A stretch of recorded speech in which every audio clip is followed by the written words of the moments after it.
ඈ බං සිංගේ. උඹලා මෙහෙම සීනි බිව්වොත් එමේ ඉස්පිරිතාලේ තමයි ළඟින්න වෙන්නේ. උඹ මොනවද මෙහෙ කරන්නේ?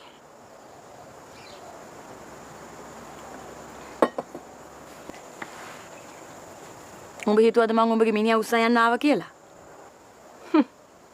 එහෙමත් නොකරන්න බැරි ගෑණිනේ උඹ. උඹට හේරත්තාමි ගවර්නර් වුණාට මට සිංගේගේ මිනිහා විතරයි.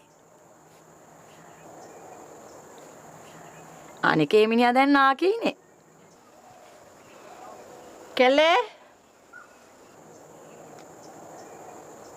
මේ අර චුට්ටේගේ බයිසිකලේ මේ පැත්තට හැරෙනවා වැඩි. පරිස්සම් වෙයල්ලා.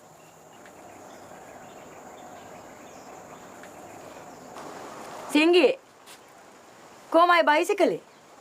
ඒක මට සින්න වෙලා තියෙන්නේ දැන්. මං කාසි අරගෙන ආවේ. උඹලා දැන් හරි කාසිකාරයෝ වයි.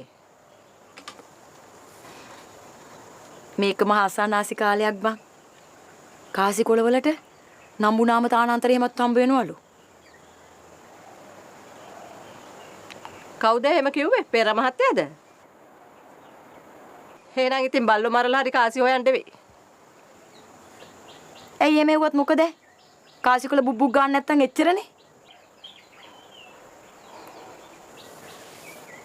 ඒකට කමක් නැහැ. මගේ ගෙදර ඉස්සරහට ඇවිල්ලා හූකුවේ මොකද කියලා මට හොයන්න උවමනාවක් නැහැ.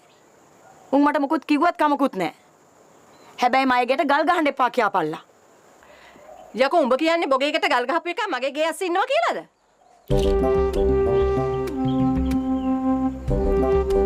උඹලා නොදැන්න කොච්චර දේවල් තියෙනවද සිංගියේ? උඹේ මිනිහා ආවම මේ ගැන උන්දෑ කනේ තියපන්.